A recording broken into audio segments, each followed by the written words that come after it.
Good morning student, मैं Sarvesh Sharma, lecturer Maharaja Agrasen TT college नगर। Online class में आपका स्वागत है। जैसे कि आपको पता है कि रोजाना आपको ऑनलाइन मटेरियल सेंड किया जा रहा है। तो जो मेरा टॉपिक चल रहा था आगमन निगमन विधि, उसके अंतर्गत मैंने आपको आगमन विधि से भी अवगत करा दिया है और निगमन विधि के स्टेप्स भी बताए थे। निगमन विधि के कौन कौन से चरण हैं, पद हैं, है ना। तो ये मैंने आपको कल बताया था। जैसे कि उसमें कौन कौन से पद थे। सबसे पहले था अपना, इसमें उदाहरण दिए, एक मिनट। इसमें सबसे पहले क्या होता है कि नियम बताया जाता है। निगमन विधि में क्या होता है, नियम। नियम के बाद दूसरा स्टेप बताया था आपको उदाहरण, ठीक है। इसके बाद निष्कर्ष निकलता है और लास्ट में क्या होता है, सत्यापन होता है। तो ये आपको मैंने बताया था। अब इसी को हम आगे बढ़ाते हुए निगमन विधि के गुण, क्या क्या गुण हैं इसके। निगमन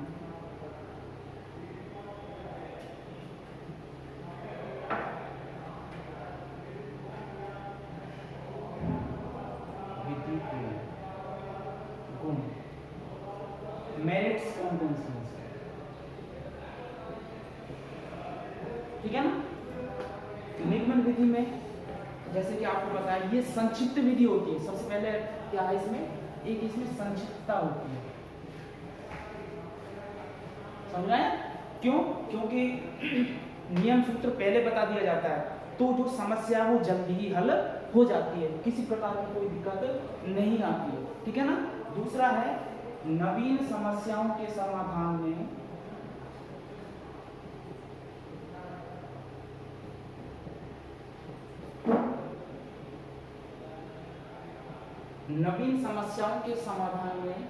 ये उपयोगी सिद्ध होते हैं, ठीक है ना।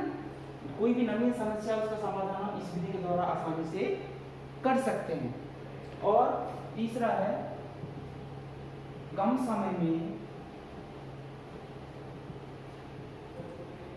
अधिक ज्ञान।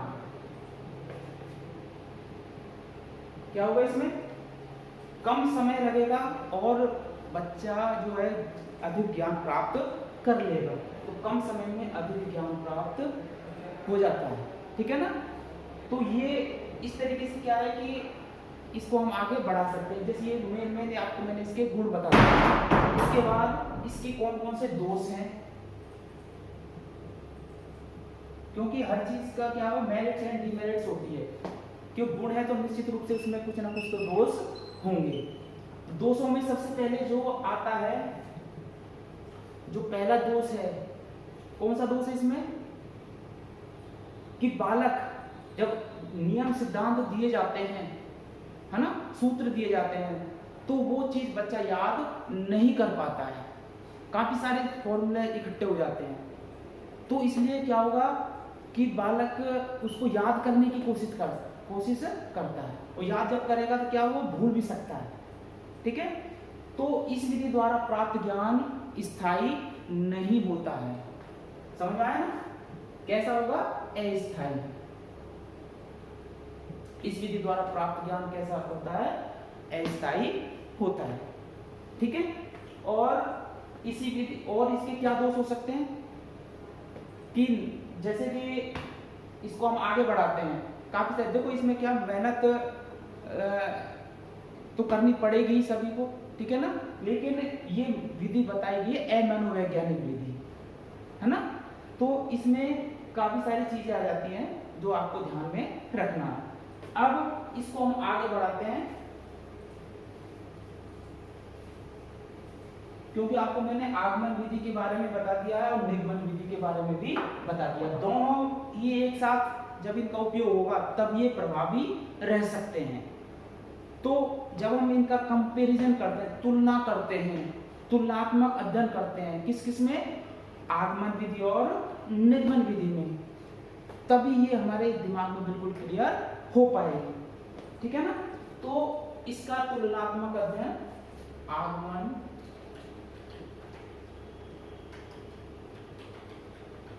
व निगमन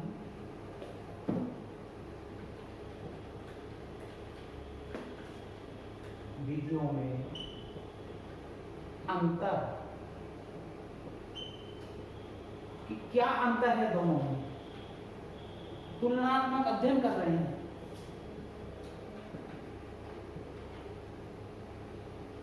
डिफरेंस बिटवीन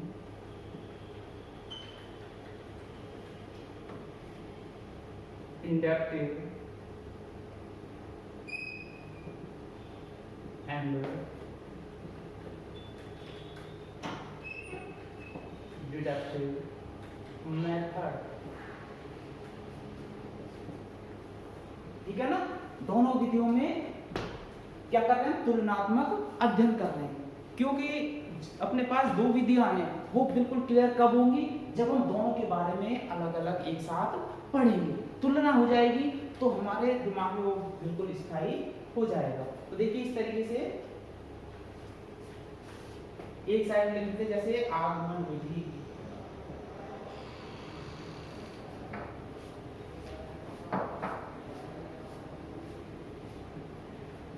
आगमन विधि, दूसरी साइड निर्गमन विधि,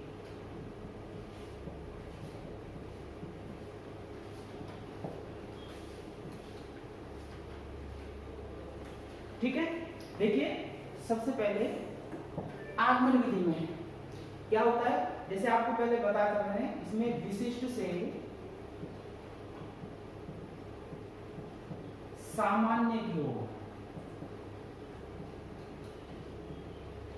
किधर जाते हैं, विशिष्ट से सामान्य की ओर, जबकि इसका अपोजिट, जस्ट अपोजिट कौन सा, निगमन विधि, उसमें क्या होगा, हम सामान्य से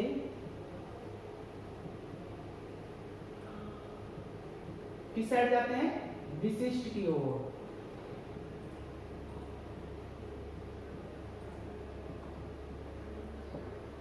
ठीक है। दूसरा है आगमन विधि में स्थूल से सूक्ष्म की ओर, स्थूल से सूक्ष्म की ओर, जबकि निर्गमन विधि में क्या होगा, इसका जस्ट अपोजिट होगा कि सूक्ष्म से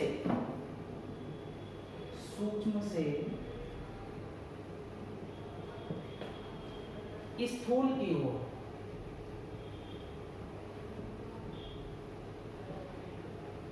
सूक्ष्म से स्थूल की ओर। तीसरा है आगमन विधि में ज्ञात से अज्ञात की ओर। किस साइड जाते हैं आगमन विधि में, ज्ञात से अज्ञात की ओर, जबकि निगमन विधि में क्या होगा, इसमें हम अज्ञात से ज्ञात की ओर बढ़ते हैं।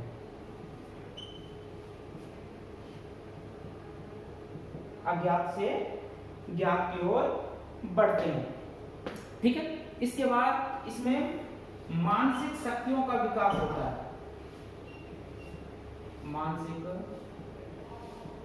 शक्तियों का विकास होता है, जबकि निगमन विधि में मानसिक शक्तियों का विकास न होकर क्या होगा, स्मरण शक्ति का विकास होता है। इसमें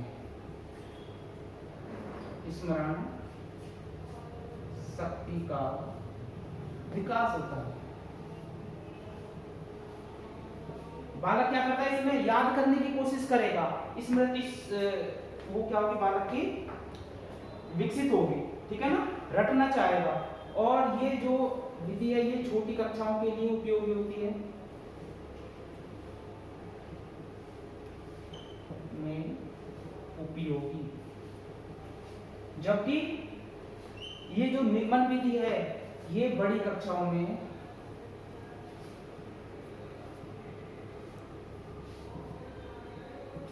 अधिक उपयोगी।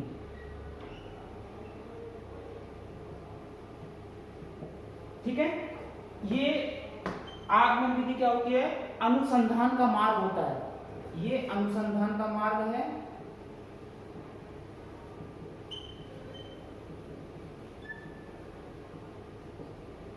ठीक है, जबकि ये अनुकरण का मार्ग है। इस तरीके से क्या है, आज मैंने आपको इसका तुलनात्मक अध्ययन बता दिया है। ठीक है, इसके द्वारा आपको पूरी अपनी आगमन निर्गमन विधि कंप्लीट हो चुकी है आपकी। ठीक है, तो बस आज इतना ही, लगातार देखते रहिए आप। ठीक है, और वीडियो को लाइक कीजिए और चैनल को सब्सक्राइब कीजिए। धन्यवाद।